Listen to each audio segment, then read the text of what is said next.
بسم الله الرحمن الرحيم، والصلاة والسلام على أشرف المرسلين سيدنا محمد وعلى آله وصحبه أجمعين. معكم أبو آدم وحور، شاعر بوهيمي نوستالجي، عاشق للماضي وعاشق للتراث وعاشق لكل ما هو قديم، وأحيانا شاعر بائس حر حزين. النهاردة هنتناول موضوع يا حبايبي يا حلوين غريب شوية. خبر يا جماعة من شوية قريته، مكتوب فيه في إحدى البلدان تم عقد قران فلان الفلاني على دمية عروسة يعني. أثار هذا الخبر يا جماعة حفيظتي وفكرت، لأن كان مكتوب مع الخبر يا جماعة إن تزوج هذا الشاب بهذه الدمية العروسة اللعبة دي وسط لفيف كبير من الأهل والخلان والأحباب وبتوع البطاطا والبطيخ والبطاطس والبتنجان. سألت نفسي يا جماعة بعد كده أنا حائرا، يعني هذا الشاب الذي تزوج من الدمية قد يكون إن هو تعبان يا جماعة،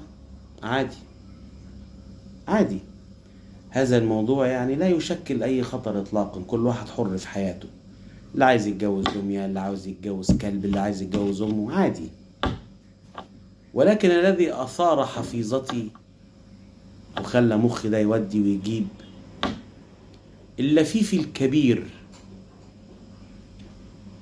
الكبير من بتوع البطاطا والبطاطس والبطيخ والبتنجان. هذا اللفيف الكبير كان فرحان وكان سعيد وكان عمال يغني ويرقص بالاحتفالية الكبرى، هذه الاحتفالية الكبرى اللي هي زواج هذا الشاب من هذه دمية عروسة. عملوا لها فرح، طولها ميك اب احمر، جوزاتر لين، وتزوجوا الرفاء والبنين ان شاء الله. ربنا يكرمهم ان شاء الله كده، ونشوف احفادهم ونشوف ذريتهم عرايس كتير ان شاء الله بتلعب. برضو اللي محيرني هذا اللفيف الكبير من الاهل والاحباب والخلان وبتوع البطاطا والبطيخ والبطاطس والبتنجان. أليس فيكم يا جماعة رجل رشيد من بيت رشيد يقول لهذا الرجل الذي تزوج من الدمية وسط اللفيف الكبير من الأهل والخلان وبتوع البطاطا والبطيخ والبطاطس والبتنجان، يقول له عيب؟ مفيش حد عارف يقول هذا الشاب الذي تزوج من هذه الدمية العروسة يقول له عيب؟ انت بتعمل كده حاجة غلط.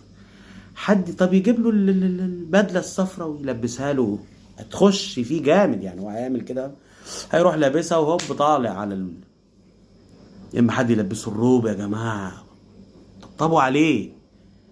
ولكن ان احنا نحتفل معه بالزواج من هذه الدمية، يا بيت رشيد يا بيت رشيد، أليس فيكم رجل رشيد يقول للواد ده اللي عمل كده ده، يقول له عيب؟ طب بلاش دي. الخبر التاني برضو في الصحيفة، وده أنا شفتها بعيني، يعني فتاة جميلة مثقفة وواعية ويبدو على مظهرها أنها في غاية الحسن والجمال، تبارك الله تبارك الرحمن. بتعمل ايه هذه الشابة يا جماعة؟ لابسة طوق وبتمشي على الأرض تهوهو هو هو هو هو هو. بتفعل أفعال الكلاب أعزكم الله، تفعل أفعال الكلاب.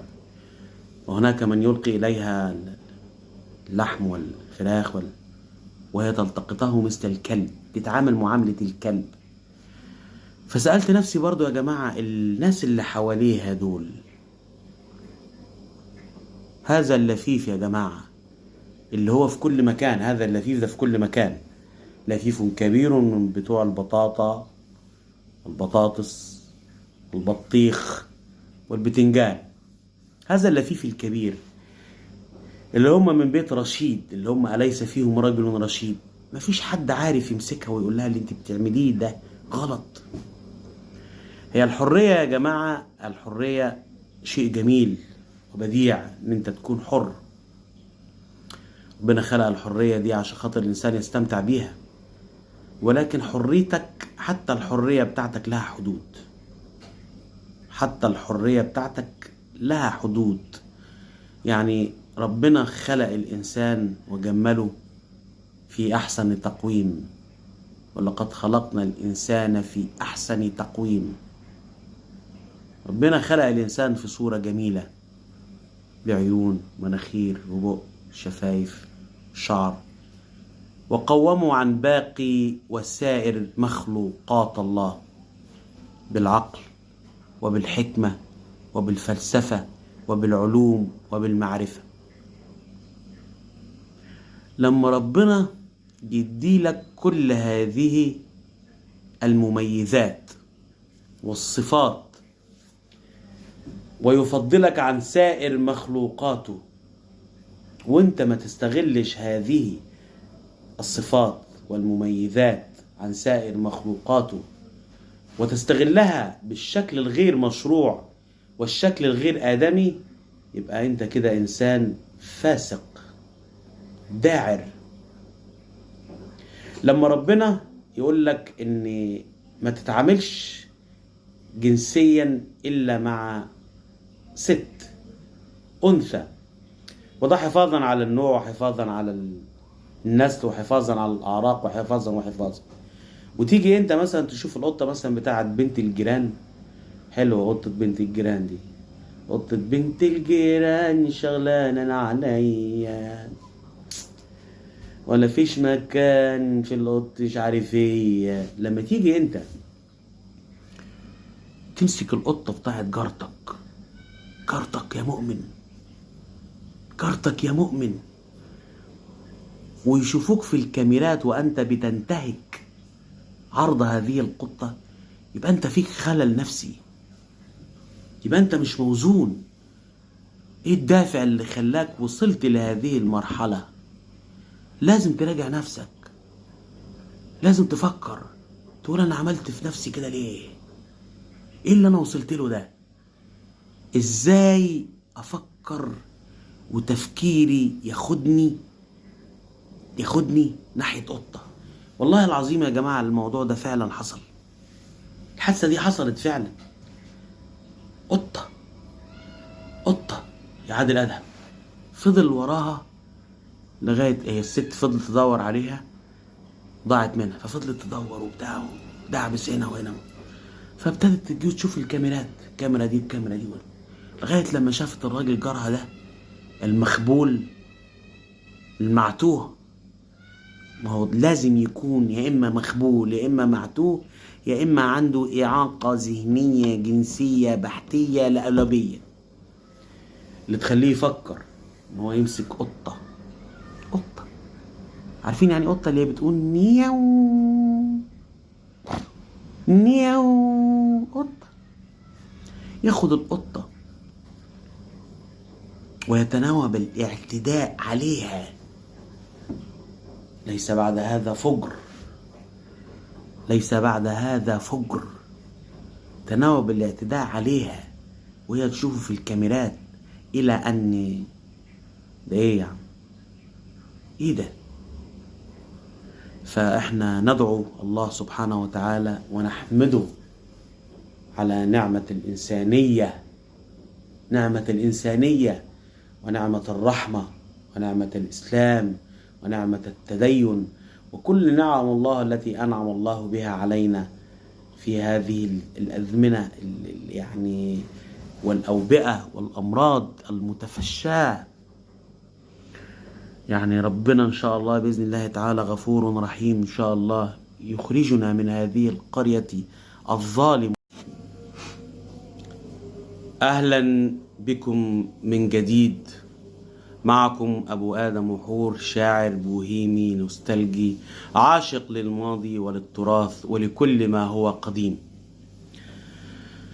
النهاردة هنحكي عن قصيدة كتبتها بقول فيها: ما لي أرى الحياة بعدكم مريرة، للأهل والأحباب والأقارب والناس اللي فرقونا.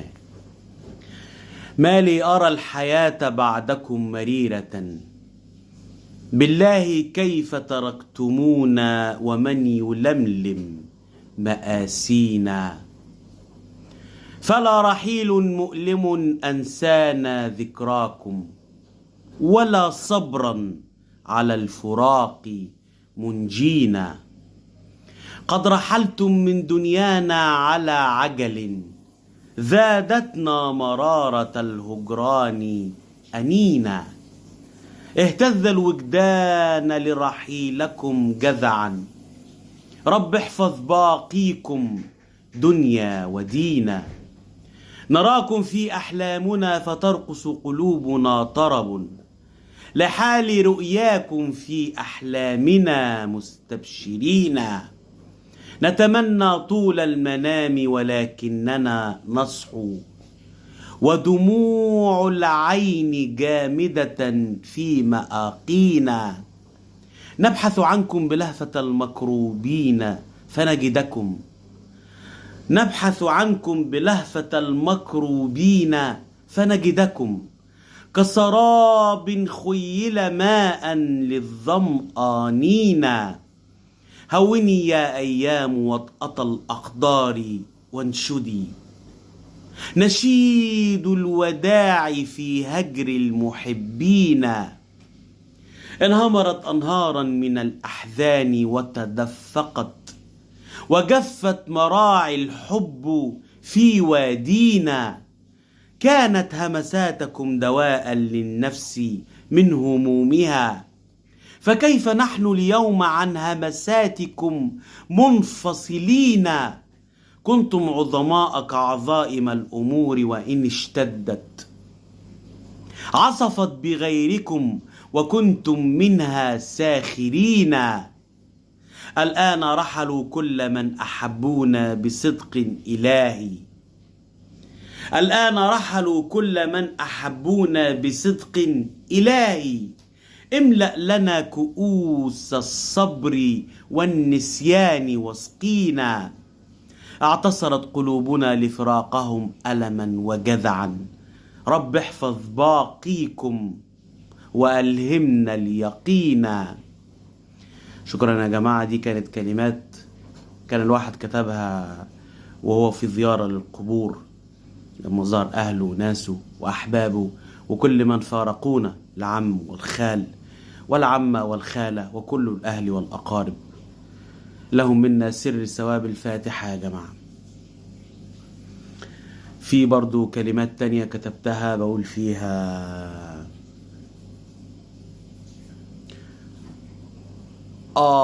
يابا من بعد فراقك، طعم الحياة بقى مر عالجم. مر ومرار ملناش اختيار، قدر مكتوب ولا نقدر نتكلم. فراقك يا ابويا صبني في حشايا، وألم غيابك ضربني في مقتل. سابني عاجز، سابني مشلول، سابني يابا مشتوه وبتململ. ان شاء الله ليها تكملة ان شاء الله، ونكملها ان شاء الله في الحلقات الجاية ان شاء الله. في برضو قصيدة يا جماعة كتبتها بقول فيها: كان زمان في طفل حالم، كان زمان في طفل حالم، حلمه كان في المهد عالم.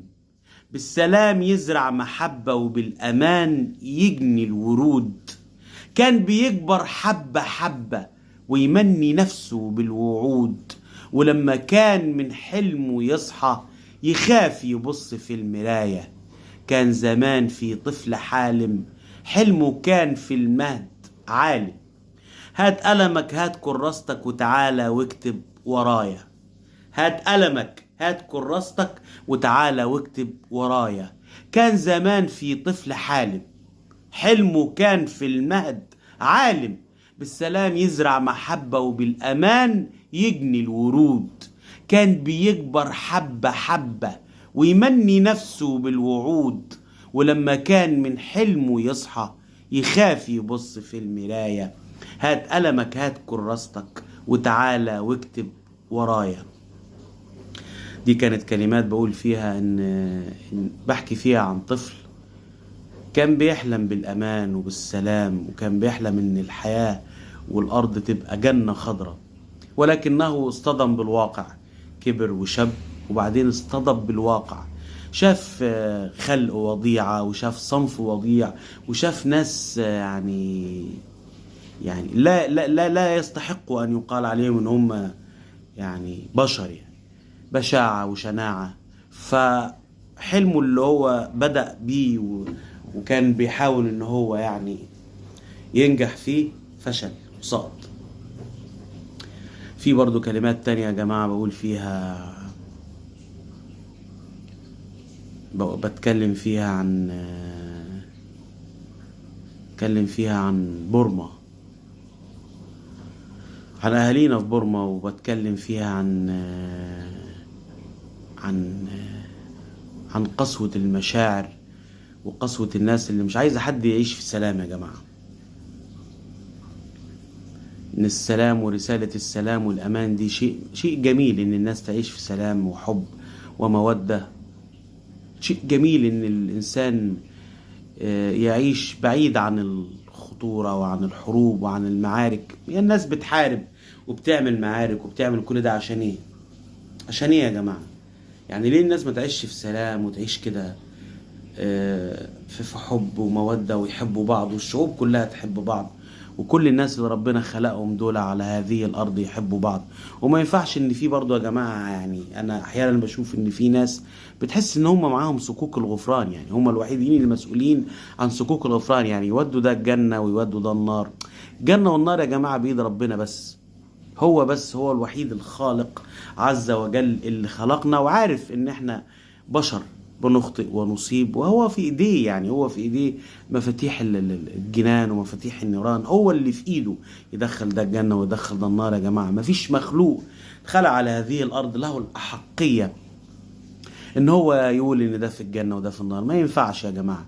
يعني الرسول صلى الله عليه وسلم، ربنا كان بيقول للرسول صلى الله عليه وسلم: لو كنت فظا غليظ القلب لانفضوا من حولك. لو كنت فظا غليظ القلب لانفضوا من حولك.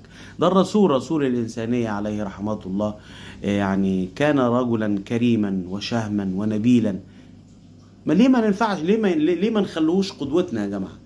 يعني ليه ما نخليش الرسول صلى الله عليه وسلم قدوتنا ونحتذي بحزوه ونمشي على نهجه يعني، ونسيب اللي يعيش في سلام يعيش في سلام. ربنا بس هو اللي بيحاسب. المؤمن النصيحة، أنت عليك أن تنصح، ولكن الطرف الثاني يتقبل النصيحة أو يرفضها، دي بتاعته. احنا ما ينفعش يا جماعة نجبر أحد ونقول له يعني يعمل ده قصرا وإجبارا، هو حر. لأن في النهاية يا جماعة ربنا فوق هو اللي بيحكم. زي بالظبط يا جماعة الراجل اللي هو قتل 99 نفس ودلوه على أعلم أهل الأرض، فرح له فقال له: أنا قتلت 99 نفس، هل لي من توبة؟ فقال له: لأ. فكمل بيه 100، كمل بيه 100. ودلوه على أحكم أهل الأرض فقالوا له: فلان الفلان هو اللي فرح له قال له: أنا قتلت 100 نفس، هل لي من توبة؟ قال له: أهجر الأرض دي، أهجر هذه الأرض وروح أرض تانية. فالراجل علشان عايز يتوب بعد ما قتل 100 نفس. شوفوا ربنا يا جماعة، شوفوا عدل الله على هذه الأرض، شوفوا المحبة والغفران، وكيف ربك عادل وحكيم ورحيم وغفور ورؤوم. هجر الأرض وراح لبلد تانية علشان خاطر يتوب فيها، وفي طريق الذهاب إلى التوبة النصوحة قبضت روحه فتسابقت عليه ملائكة الرحمة وملائكة العذاب. ملائكة العذاب بتقول: هذا كان فاسق ولم يفعل خيرا في حياته. ملائكة الرحمة قالت له: ولكنه تاب وآمن وخلاص كان رايح للمكان اللي هيخليه يتوب. فاحنا نقيس الأرض، قاسوا الأرض، ويقال أنه نأى بجانب ناحية الأرض اللي هو كان رايح لها، وربنا غفر له ودخل الجنة. فمفيش مخلوق يا جماعة على هذه الأرض له الأحقية إن هو يقول إن ده في الجنة وده في النار. في النهاية دي كل دي أقدار، كل دي أقدار يا جماعة، ربنا هو اللي وضعها. وربنا. السلام عليكم ورحمة الله وبركاته يا جماعة. على فكرة يا جماعة أنا عايز أتكلم معاكم في موضوع مهم. الموضوع ده يعني أنا شايف إن هو يعني بيشكل خطر على المجتمع أكثر من خطر الحروب. ليه؟ لأنك أنت بتنشئ جيل بتنشئ جيل على أفكار غريبة، أفكار يعني أعتقد إن هذه الأفكار لو ظهرت أو مثلا تفشت في المجتمع هتكون كارثة كبيرة يا جماعة، كارثة خطيرة. النهارده يا جماعة أنا كنت قاعد في مكاني ومكتبي، فواحد دخلت أنا على ناس، قصدي يا جماعة رحت كده فقلت، دخلت عليهم فبقول صباح الخير. فواحد منهم يا جماعة رد قال لي وعليكم السلام ورحمة الله وبركاته. فبقول له وفيها مشكلة يعني لو انت حضرتك يعني قلت لي صباح النور؟ ندردش احنا يا جماعة، على فكرة هندردش مع بعض كده، دردشة يعني دردشة أخ مع أخوه، مواطن مع مواطن صالح زيه، صديق مع صديقه. قلت له هي فيها مشكلة يعني لو انت مثلا قلت لي صباح النور؟ قال لي التحية هي السلام عليكم. قلت له طيب ماشي، ما اختلفناش، يعني مفيش حاجة اسمها صباح النور، يعني صباح الخير دي لا تندلج تحت مسمى سلام تحية؟ قال لي لا تندلج. قلت له ليه؟ ده زمان حتى ايام الصحابة ايام الرسول صلى الله عليه وسلم كانوا بيمشوا في الشوارع يقول له عمت صباحا يا فلان، عمت صباحا يا ابا الحكم، عمت صباحا يا مش عارف، يعني اللي هي صباح الخير، عمت صباحا، عمت صباحا. فايه المشكلة لما انا مثلا يعني تقول لي صباح الخير وانا اقول لك صباح الخير؟ ذكرني هذا برضو الموقف يا جماعة بموقف مشابه ليه. كانوا اتنين برضو زي كده، أنا لغاية النهاردة فاكرهم، يعني مش عارف انساهم، مش عايزين يطلعوا من مخيلتي ومن ذاكرتي. كانوا اتنين معديين، كان يوم 14/2 عيد الحب. فمعدي فبيقول له صباح الخير يا احمد، ازيك يا حبيبي، كل سنة وانت طيب. فقال له ليه كل سنة وانت طيب؟ قال له النهارده عيد الحب. قال له انا ما اعرفش غير عيدين، عيد الفطر وعيد الاضحى. استغربت يا جماعة، استغربت يعني ايما استغراب، واندهشت ايما اندهاش. هو كلامه صح، كلامه صح فعلا، مفيش غير عيدين، عيد الفطر وعيد الاضحى. ولكن كان في سؤال محيرني يا جماعة وعمال اسأله لنفسي وانا مش لاقي له اجابة. هو لو كان قال له وانت طيب مثلا، كان ايه اللي هيخس عليه؟ ايه الخسارة اللي كان هيخسرها يا جماعة لو كان قال له وانت طيب؟ طب في حاجة تانية يا جماعة، وانا بتشارك معاكم الرأي وبتشارك معاكم الفكر، لعل وعسى ان حد مثلا يطلع يقول لي مثلا لا والله انت مخطئ في هذا الكلام وصحة الكلام كذا. نحن بشر نخطئ ونصيب، نحن بشر نخطئ ونصيب، وكلنا بنتعلم من بعض. ومفيش حد على هذه الارض يا جماعة اتخلق عارف كل حاجة. وجعلنا فوق كل ذي علم عليم. بس احنا بنحاول ان احنا نتعلم من بعض، يعني نشوف اخطاء بعض ونشوف ونتدارك هذه الاخطاء. يعني يمكن انا مثلا اكون مخطئ مثلا في شيء، يطلع مثلا حد يقول لي انت والله مخطئ يا اخ ابو ادم في كذا كذا كذا، فله مني كل حب وكل مودة وكل سلام. هقتنع طبعا بكلامه وحمشي على رأيه وحمشي على نهج، ولكن يقنعني. ولكن حتة ان انت تصلب رأيك على شيء ممكن يكون خطأ، وتفتكر في مخيلتك ان انت صح، وهذا يعني ده هذه كارثة كبيرة ان انت تكون فاكر ان انت صح وانك لا تخطئ ابدا. يعني انا مش عارف اقول لك ان ربنا سبحانه وتعالى خلقنا وهو عارف ان احنا بشر نخطئ ونصيب. ربنا سبحانه وتعالى قال لئن لم يخطئوا لذهبت بهم وأتيت ببشر آخرين يخطئوا فيتوبوا، واخد بالك، يخطئوا ويذنبوا فيتوبوا فأتوب عليه. ربنا اللي قال كده، ان ربنا يعني احنا لو مثلا هو اصل يعني احنا لو ربنا سايبنا كده في الارض مش بنخطئ خالص مش هينفع. ربنا قال لك ايه بقى؟ قال لك لئن لم يخطئوا لأتيت ببشر آخرين يخطئوا ويذنبوا ويتوبوا فأتوب عليهم. فإذا ربنا عارف ان احنا بشر خطائين، وخير الخطائين التوابون. اللي انا عايز اقوله لك ايه؟ ان الحياة اسهل واسمى واعلى، اسمى واعلى من كل هذه المهاترات اللي احنا بنعملها. حاجة جميلة، حاجة جميلة ولذيذة. احنا بس اللي بندي للحياة يعني بندي للحياة مجال، وهي بسيطة جدا. اخترع انت يا سيدي عيد، اخترع انت عيد وهيكتب لك وهيحسب لك، واكيد ربنا هيؤجرك عليه. لما تخترع انت عيد تشوف اخيك المسلم اخيك في الانسانيه، مش شرط المسلم ولا اخيك في الانسانيه، تشوفه تاخده بالاحضان وتسلم عليه وتتمنى له كل حب وكل سلام. ازيك يا اخي، اخبارك يا حبيبي، تسلم عليه كده وبحراره وتحتضنه كده وتسلم عليه، وانت تخترع عيد للحب، وانت تخترع عيد للحب تسميه عيد الحب يا اخي.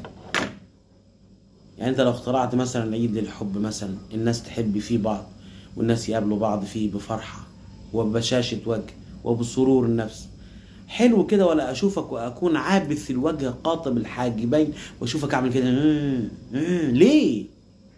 ليه؟ حياة جميلة والحياة لذيذة، بس احنا نفهمها. يعني زي ما قال لك ايه، الحياة حلوة بس نفهمها، ايه الحياة حلوة محلى أنغامها، الحياة حلو. حبوا بعض كده، وحاولوا ان انتوا كده تكونوا كويسين مع بعض، لان الحياة في النهاية كلنا الى زوال، مفيش حد باقي على هذه الارض، كلنا. والله لو كانت الدنيا تدوم لأهلها لكان رسول الله حي لا يموت. فصلوا عليه وسلموا تسليما، وتذكروا إن ربنا خلقنا على هذه الأرض علشان نعبده أولا، في النطاق الأول عبادة الله سبحانه وتعالى وشهادة رسوله، وأن الرسول صلى الله عليه وسلم هو آخر الأنبياء والمرسلين. ونتمنى الخير لبعض، يعني الإنسان اللي بيتمنى الخير لأخيه ده أكيد ربنا هيكافئه بأنه هو يعني يوفر له الخير والحياة والطمأنينة والسلام.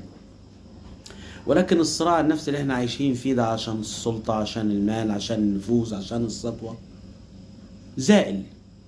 كل ده زائل، صدقني يا أخي.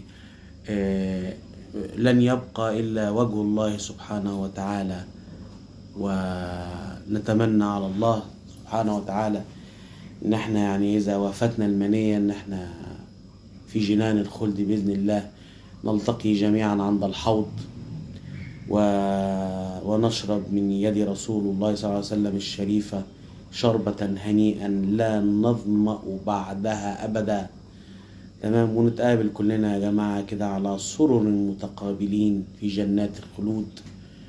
نفضل بقى نحكي ونفتكر أيام ذكريات، ونفتكر الحياة كانت على هذه الأرض الموحشة المقفرة، كيف كان الناس بيعملوا هذه الصراعات، والناس كانت بتتصارع على المادة وعلى المال وعلى النفوذ وعلى السطوة وعلى كل الحاجة دي. في النهاية هيكتشفوا ان كل ده يا جماعة كان سراب. يعني كل اللي احنا بنسعى فيه وبنجري فيه ده، كل ده سراب. هذه الحياة يا جماعة أبسط وأسهل وأروع مما يعتقد البعض ومما يعتقد الكثيرون. الحياة اللي ربنا خلقها لنا دي يا جماعة خلقها لنا علشان عبادته أولا ثم الاستمتاع بها. استمتع بالحياة بكل مميزاتها وبكل ما فيها من بسم الله الرحمن الرحيم. الصلاة والسلام على رسول الإنسانية معلمنا وقدوتنا محمد بن عبد الله وعلى آله وصحبه أجمعين. النهاردة هنتناول موضوع كبير ومؤلم وقاسي وشائك، ألا وهو التطبيل والتعريض. في هذا الموضوع يا جماعة أنا كتبت مقالة بقول إلى أحبابي في الإنسانية المعذبة.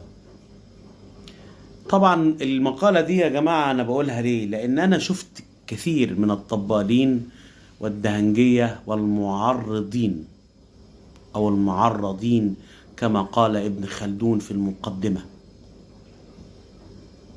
شفت ناس كتير من هذه النوعية يا جماعة، فأنا قلت يعني ما ينفعش إن احنا نحتقر هذه الفئة، لأن هذه الفئة يا جماعة أنا شايف إنها بتعيش علشان تؤثر علينا وتضفي علينا نوع من البهجة والرحمة والإنسانية.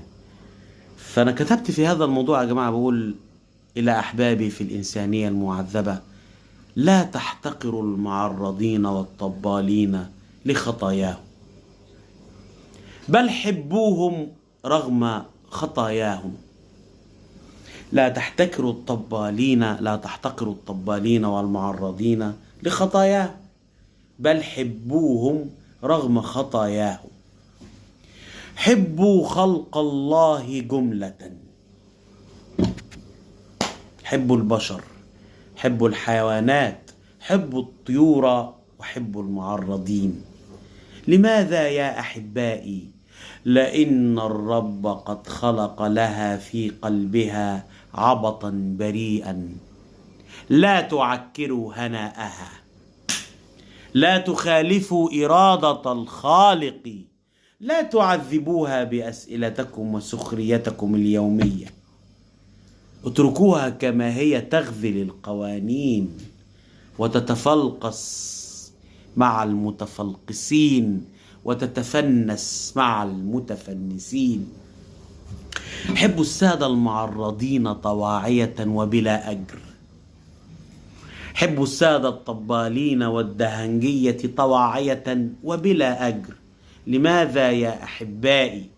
لأنهم يعيشون لطهارة أنفسنا وتطهير نفوسنا، والويل كل الويل لمن يسيئون إلى السادة المعرضين الدهنجية الطبالين الأتقياء الأنقياء. الويل كل الويل لهم. لقد علمتني جارتي العجوز في منزلنا القديم أن أحبهم واحترمهم، بينما لم تكن تستطيع أن ترى المعرض الطبال منهم دون أن تهتز اهتزازا عميقا، اهتزازا طفيفا، كانت تبكي إلى صباح اليوم التالي. يا أحبائي، إن شكا ما يراودني في بعض الأحيان حينما أرى أحد الطبالين المعرضين الدهنجية قد دخل في وصلة تعريضية تطبيلية دهنجية ليس لها أساس إلا أنه يريد أن يعرض وبس.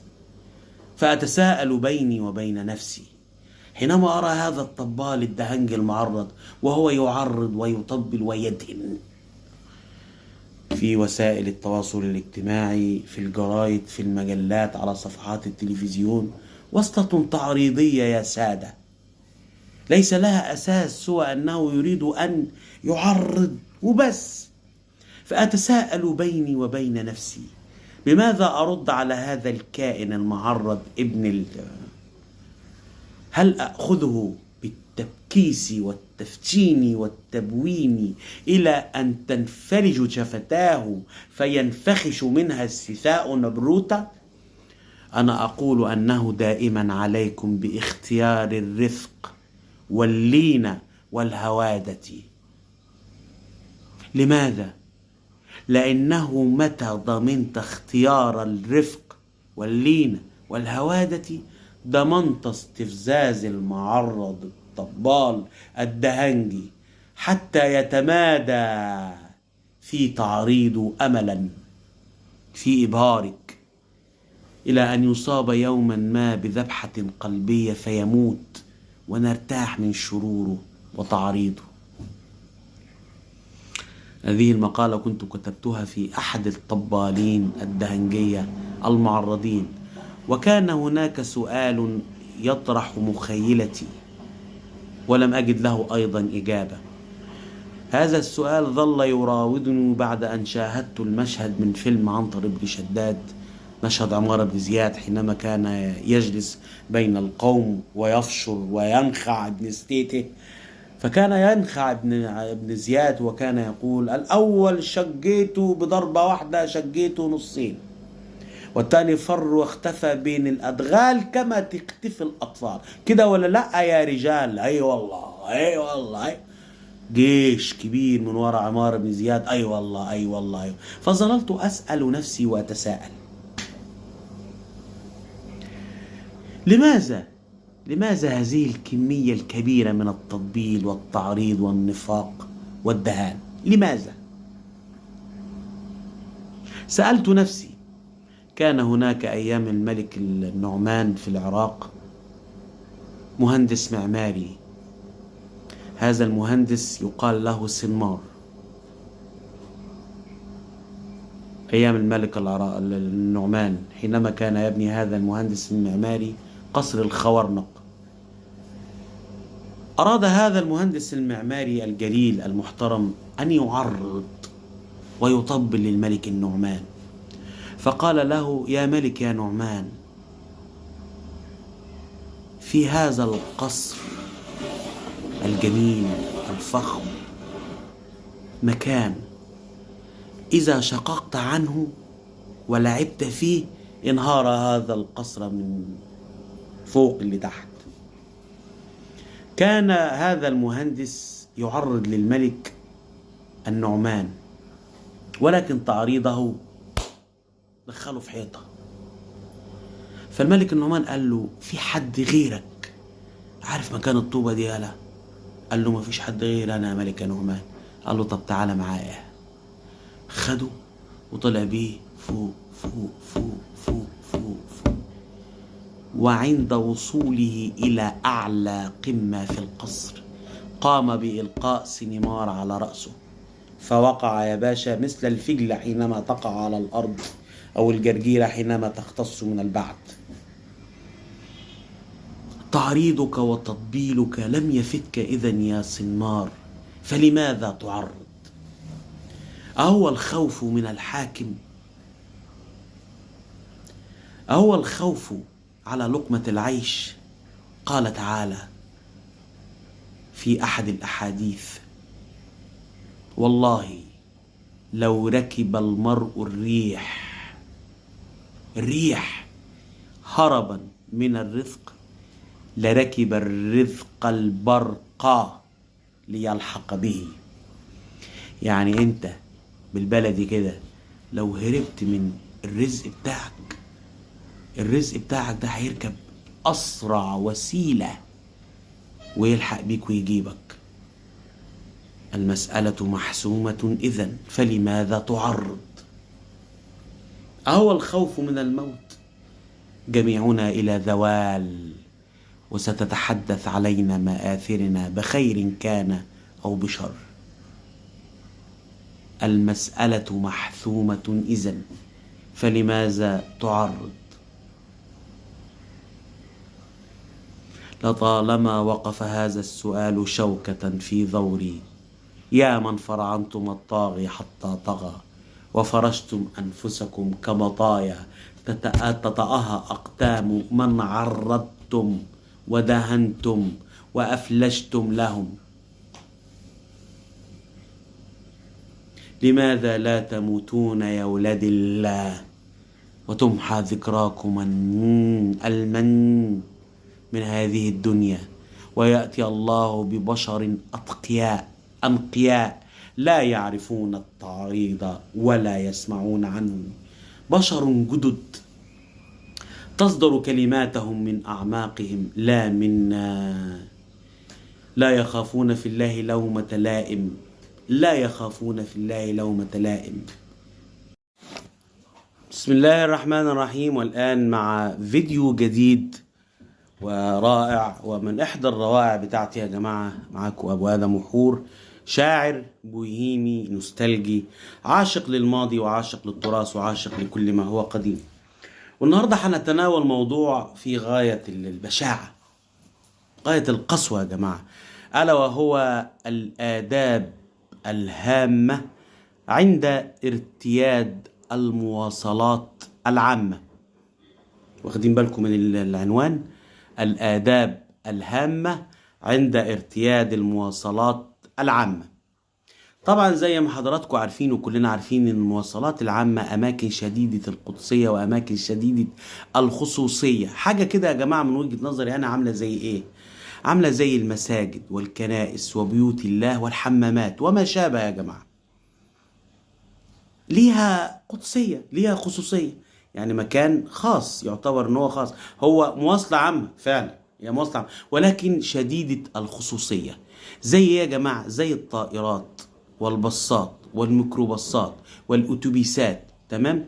وحتى الطائرات في الجو، كل دي يا جماعة هي مواصلة عامة لا يمكن الاختلاف عليها، ولكن لها قدسيتها ولها خصوصيتها. بمعنى ما ينفعش يا حبيبي تركب المواصلة العامة وتغني بصوت عالي وتفضل لا لا لا لا لا لا لا لا لا. يا حبيبي انت لو حاسس ان انت صوتك حلو وجميل عامل زي عبد الحفيظ حامد كده، روح عدل في ستار ميكر. ما ينفعش تزعج اللي جنبك، ما ينفعش اللي جنبك يكون قاعد زي كده مثلا قاعد، لان احنا الله اعلم ايه اللي في دماغه وايه اللي في حياته وايه اللي في مخه وايه اللي إيه هو رايح فين وجاي من فين. ده راكب مواصله ورايح، فاحنا مش عارفين هو رايح فين ولا جاي منين. ولكن ما ينفعش واحنا راكبين معاه في البتاع نفضل نغني بصوت عالي وندوشه ونتعبه. ليه؟ لان ممكن يكون عنده ما يعني اللي يخلي الضغط بتاعه واللي يخلي الحياه بتاعته داخليا كده مش مؤهله ان هو يسمع اغانيك، فانت كده بتجبره ان هو يسمع كلماتك ويسمع اغانيك، وانت اصلا في غنى عن هذه. يعني انت ممكن تركب، تدخل كده تركب باحترام، باحترام، تقعد في مكانك على كرسيك محترم شيك كده وجنت لغايه لما توصل للمكان اللي انت فيه. ولكن الخبيط والرزق ما ينفعش، ما ينفعش يا جماعه. تاني حاجه يا جماعه، لما تيجي تركب المواصله العامه يا جماعه ويكون في حد راكب مثلا من بره، اللي راكب من بره ده يا جماعه يا اما يقوم ويعديك تدخل من جوه، يا اما يقوم يعديك تدخل من جوه، يا اما هو مثلا يدخل من جوه يخليك تقعد من بره. طب هو مش عايز يدخل من جوه، واخد لي بالك، ويقعدك من بره، خلاص يبقى يقوم. لكن حته ان هو يفضل في مكان وانت داخل طالع تلكلك فيه تحزق فيه غلط، غلط. قوم يا حبيبي، يا اما تعدي الراجل تدخله، يا اما انت تخش من جوه. لكن انت تقعد زي كده وبتاع وتخلي الراجل داخل، ده غلط. ده برضو احساس برضو ما ينفعش يكون في المواصله العامه. تالت حاجة يا جماعة اللي عايزين نتكلم فيها برضو، دي حاجة مهمة جدا جدا جدا. ما ينفعش تركب المواصلة العامة وتقلع شرابك حتى لو كان ريحة الشراب حلو. ليه؟ ليه؟ لأن ريحة الشراب يا جماعة في الجو الأتموسفيري المنغلق المنخنق ده بتعمل حالة من اللاوعي للناس. هذه الحالة يا جماعة ممكن تخلي الناس يصابوا بحالة من القيء والغثيان. والشراب مكتوم يا جماعة، شراب مكتوم، ما ينفعش ان هو يتحط زي كده في مواصلة عامة وتفضل الناس تشم الريحة دي لان ممكن يصابوا بحالة من اللاوعي وحالة من الغثيان. وحلني على ما تلاقي عربية اسعاف في الطريق. رقم 4، عايز تركب المواصلة العامة وتسمع قرآن او تسمع اغاني، حط في ودنك هاند فري او حط في ودنك سماعه او ما شابه او ايا كان. لكن انا قاعد جنبك مثلا ودماغي مثلا مصدعه وبفكر في حاجه او مشغول بولادي بمراتي بعيالي، انت ما تجبرنيش ان انا اسمع معاك سواء كان قران او اغاني او ايا كان. ما تجبرنيش. تجبرني ليه؟ انت ليه تجبرني ان انا اسمع معاك؟ طب ما انت تسمع لوحدك واخد بالك وتكيف نفسك وتظبط حالك وخلاص. رقم 4 يا جماعه او رقم 5، لما تركب المواصله العامه لازم تكون ريحتك حلوه، حاطط ريحه، حاطط ريحه حلوه كده تحت باطك كده ومبرفن نفسك وبتاع ورا ودنك غاسل سنانك، لان الناس اللي جنبك ممكن يشمئزوا من الريحه السيئه، ممكن تكون في ريحة سيئة طالعة منك، فالناس بتشمئز. فهذه الناس لما تشمئز من هذه الرائحة اللي هي السيئة دي، ده موضوع مش في صالحك. موضوع مش في صالحك، موضوع مقلق بالنسبة لك ان الناس تشمئز فتعمل كده وتاخد منك جنب وتاخد منك موقف. طب وليه؟ ما انت لو ركبت المواصلة وحطيت ريحة حلوة كده وركبت جنب حد، فضلت تتكلم معاه وتضحك معاه وتهزر معاه وتحسسه بالسلام النفسي وتحسسه بالحب وتحسسه بالمودة وتحسسه بالإخاء، الحياة هتبقى لذيذة وجميلة وحلوة. لكن انت تركب المواصلة ويكون في مثلا عندك هنا شراشيب من الناحية دي وشاب، ما انت كده كاتم على اللي جنبك. برضو نفس الكلام يا جماعة في الصلاة. صلاة يوم الجمعة يا جماعة حاولوا ان انتوا تخلوا الاطفال، يعني حاولوا ان انتوا تمسكوهم تخلوهم في البيت الى ان يبلغوا سن الرشد فيروحوا يصلوا.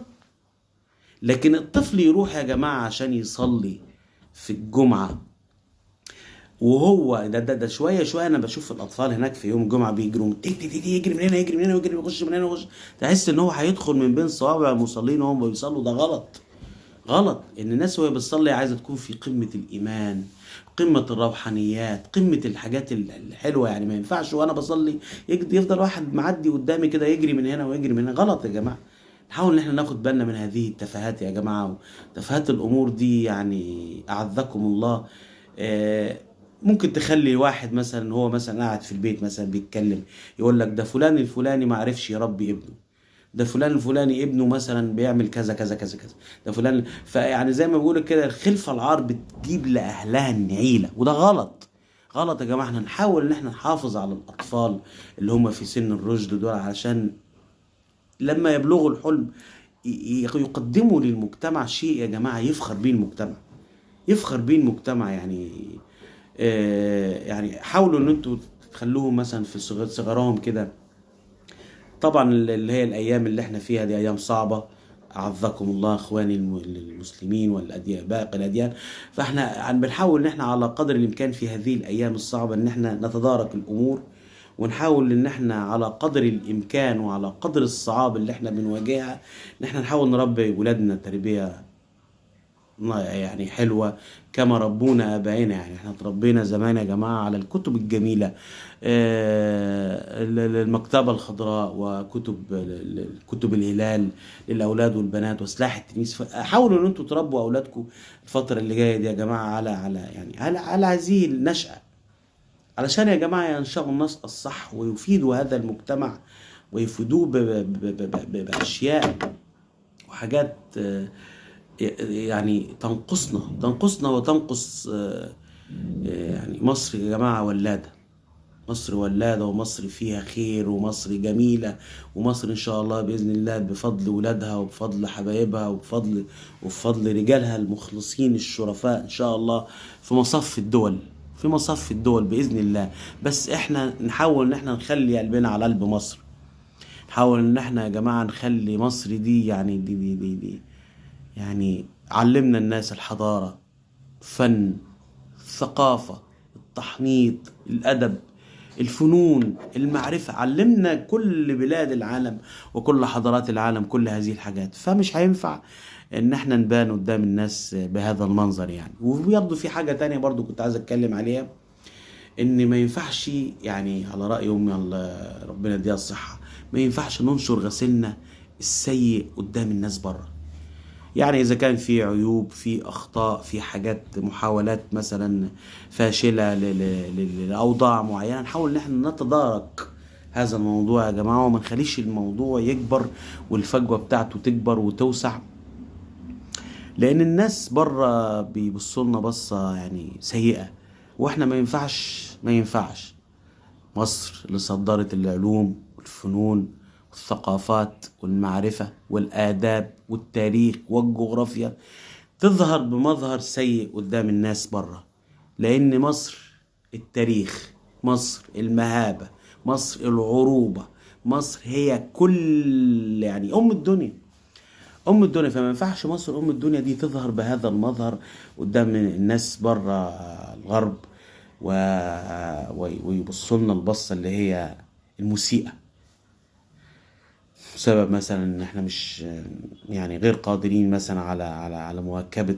والعصر طبعا هي كل العصور على كل الناس يعني زاد الانحطاط، وزادت اللامبالاة، وزاد السفة، وزادت الحياة اللي هي البوهيمية. الناس عايشة كده في الأمان يا لالي. بس احنا بنحاول ان احنا في الفترة دي ان احنا نتدارك الأمور ونشوف. بسم الله الرحمن الرحيم. معكم أبو آدم وحور، شاعر بوهيمي نوستالجي، عاشق للماضي وعاشق للتراث وعاشق لكل ما هو قديم. النهاردة عايزين نتكلم مع بعض على موضوع مؤلم وقاسي ويكاد يكون شائك نظرا لخطورة هذا الموضوع يا جماعة، وألا وهو يعني هما موضوعين يا جماعة. الموضوع الأول الأذان. الأذان يا جماعة لازم يكون الإنسان اللي بيؤذن ده ويقيم الصلاة لازم يكون صاحب صوت نقي يا جماعة، صوت أخاذ، لازم يكون صوت فيه بحة موسيقية كده. يعني استنادا إلى الرسول صلى الله عليه وسلم لما جاله واحد من الصحابة وكان يريد أن يؤذن، وكان اسمه تقريبا لا يعني مش متذكر اسمه يعني. راح للرسول صلى الله عليه وسلم وقال له: يا رسول الله أنا عايز أذن. فقال له كان اسمه عبد الله بن عمر تقريبا، كان اسمه عبد الله بن عمر إن لم أخطئ يعني. فراح له قال له: يا رسول الله صلى الله عليه وسلم أنا عاوز أأذن. فقال له: يا عبد الله قم إلى بلال ابن رباح، قم إلى بلال ابن رباح فألقي عليه ما رأيت فإنه أندى صوتا منك. يعني ما ينفعش يا عبد الله بن عمر تؤذن، واذا كان صوتك يعني لا يصلح الاذان ما ينفعش ان انت تؤذن. قم الى بلال بن رباح. هذا الرسول صلى الله عليه وسلم معلمنا وقدوتنا اللي بنتعلم منه يا جماعه وبنحتذي بحزبه. صلوا عليه وسلموا تسليما يا جماعه. الرسول صلى الله عليه وسلم قال له: قم يا عبد الله بن عمر الى بلال بن رباح فألقي عليه ما رأيت فإنه أندى صوتا منك. يعني روح لبلال بن رباح تعلم منه، شوف ازاي ممكن تأذن، وازاي ممكن يكون صوتك حلو، وازاي ممكن يكون صوتك أخاذ، لأنه هو بلال بن رباح أندى صوتا منك. ده ايه ده يا جماعة؟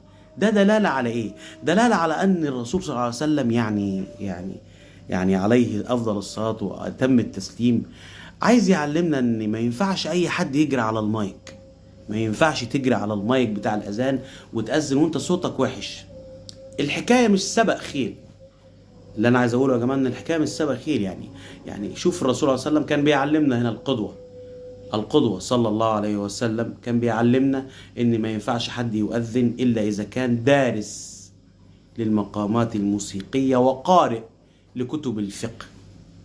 ليه؟ علشان يعرف يأذن، يعرف يطلع الكلمه. يعني يقول لك: حي على الصلاه، هيا على الفلاح. لازم يكون أذنك موسيقية. يعني يقول لك اللي هم اللي بيدرسوا الفقه وبيدرسوا يعني الحاجات دي لازم يكون عندهم بحة في الصوت بتاعتهم، ولازم يكونوا دارسين لكتب الفقه، ولازم يكونوا دارسين للمقامات الموسيقية علشان يعرف يأدي، عشان خاطر صوت الأذان يسحبك يستلهمك. ياما ناس كتير دخلوا إلى الإسلام الحمد لله يا رب بفضل الله وبإذن الله بسبب أصوات المؤذنين. أصوات المؤذنين كانت حلوة ونقية وشجية، فكانت بتسحب الناس إن هم يدخلوا في الإسلام. وياما ناس كتير أسلموا ودخلوا في الإسلام بسبب هذه الأصوات، إن أصواتهم جميلة وأصواتهم حلوة. فإذا كان صوتك وحش ما ينفعش تجري على الميكروفون وتجري على المايك وتمسك الميكروفون وتقدم. يعني أنا أحيانا بشوف ناس بيقول الصوت يا جماعة سيء، الصوت سيء لا يصلح. لازم علشان تؤذن لازم يكون صوتك حلو، يعني حتى علشان الناس لا تشمئز يا جماعة. يعني الناس لما تسمع صوت حلو بتقول تبارك الله، تبارك الرحمن، الله أكبر، وتقول بسم الله ما شاء الله على الصوت الجميل الحلو. لكن الصوت السيء يا جماعة الناس بتنفر منه يا جماعة. طب احنا انت ليه ما يكونش؟ واذا كان صوتك وحش ربنا ما وهبكش هذه الميزة ان يكون صوتك حلو، عادي ما فيهاش اي حاجة. ممكن عادي تستثمر هذا الموضوع في اي موضوع تاني، او تقعد مثلا على جنب وتخلي واحد صوته حلو هو اللي يقدم. تاني حاجة يا جماعة الأطفال اللي بيجروا على الأذان. ودان الناس مش لعبة يا جماعة. يعني ودان الناس والأشخاص في البيوت وهنا مش لعبة. ما ينفعش طفل لسه النهاردة وامبارح مبتدئ تخليه يمسك ميكروفون ويجرب في ودان الناس، هذا لا يحق. ولا يصح. لان انت يعني انت بهذه الحالة بتخلي الناس تنفر ايضا. فلازم يكون ايه؟ لازم يكون صوت الانسان جميل وحلو كده، صوته هادي رخيم. يا جماعة أنا أقول قولي هذا وأستغفر الله لي ولكم، واعلموا أنه لو صحب الإنسان جبريل لم يسلم المرء من قال ومن قيل. قد قالوا في الله أقوال مصنفة تتلى إذا رتل القرآن ترتيلا. قد قالوا أن له ولد وصاحبة زورا عليه وبهتانا وتضليلا. هذا وقولهم في الله خالقهم، فكيف لو قيل فينا بعض ما قيل. استغفر الله يا أحبتي وتوبوا إليه. ويا ريت تسمعوا الكلام اللي أنا بقيه على مسامعكم ده، لأن فيه صلاح المسلمين وصلاح الحال وصلاح الأمة وكل شيء جميل يا جماعة. يعني اللي أنا كنت بقوله ده من شوية إن حتى ربنا لم يسلم من كلام الناس. كلام الناس يا جماعة ارموه ورا ظهركم. كلام الناس ارموه ورا ظهركم، ما تفكروش في كلام الناس، لأن كلام الناس ده على رأي جورج وسوف لا بيقدم ولا بيأخر. يا جماعة احنا نحاول الفترة اللي جاية دي إن احنا يعني نضع أهداف أمامنا، نحاول إن احنا نمشي على هذه الأهداف. إن الله لا يضيع أجر من أحسن عملا. طول ما أنت قاعد حدد قدامك هدف علشان تسعى له، وإن شاء الله بإذن الله ربك كريم وغفور ورحيم وواسع الفضل، ربك حقق لك هدفك. إن الله لا يضيع أجر من أحسن عملا. لازم علشان تجتهد لازم تتعب. التعب والاجتهاد حتما لازم يوصلوك لهدفك. سيبك من الحاجات اللي ممكن تحبطك واللي تخليك الحاجات بقى المحبطة، ان واحد مثلا يقول لك يا ده انت مش يا عمي ده انت مش هتوصل يا عمي انت. الكلام ده كله يا جماعة محبط ومقلق للنفس. عندك كلمة حلوة ممكن تقولها لأخيك في الإنسانية، سواء كانت ديانته دي أو دي أو دي. ما عندكش كلمة حلوة، التزم الصمت يا أخي، التزم الصمت ودع الخلق للخالق. زي ما قلت لكم يا جماعة، ربنا هو اللي في ايده مقاليد الامور، وهو اللي في ايده يدخل ده في الجنة ويدخل ده في النار، وهو اللي في ايده يعني ان هو يصلح حالة بيننا يا جماعة، ويصلح يعني يصلح ذات بيننا يا جماعة. وتذكروا برضو يا جماعة ان الانسان النقي الداخلي، لما انت تكون نقي من داخلك وتتمنى الخير لغيرك، حتما ولا بد ربنا لازم هيكافئك على قدر نواياك وقدر ما تكنه لإخوانك في الإنسانية. احنا كلنا على هذه الأرض يا جماعة يعني محطات، كلنا قاعدين على هذه الأرض محطات. ممكن النهاردة أكون معاك، ممكن بكرة ما أكونش معاك. فهي الحياة كلها محطات يا جماعة. اللي أنا عايز أقوله يعني إن أعمارك ملهاش إعادة. عمر واحد انت بتعيشه، فعيشه على طاعة الله وعلى حب الناس وعلى المودة وعلى الرحمة وعلى الإخاء وعلى السلام. انشر السلام على الأرض، وانشر السلام على أحبابك، وانشر السلام في كل مكان. يعني السلام شيء جميل، السلام شيء جميل. يعني مش عارف اقول لكم ايه يعني، بس يعني ندعو الله ان شاء الله باذن الله ان ربنا يعني يصلح ذات بيننا، واللي مخاصم اخوه المسلم يرجع له، واللي زعلان من اخيه المسلم او اخيه في الانسانيه يحاول ان هو يرضيه ويحاول ان هو يصالحه. الحياه ليس لها اعاده، والناس اللي عايشين على هذه الارض كلنا زي ما قلت لكم كده محطات يا جماعة. فلازم يعني ناخد بالنا من هذه الحاجات. أصلح الله شأني وشأنكم وشأن الأمة بأسرها، وأضاح الله عن إخواننا في غزة كل ومصابهم الأليم، زاح عنهم الألم والأسى والحرمان والفقدان، ورحم الله شهداء الأمة من كل حدب وصوب، وأسكن الله أهالينا الذين سبقونا إلى جنات الخلود إن شاء الله بإذن الله، يعني في صدر مخضود وطلح منضود أسكنهم الله الجنان.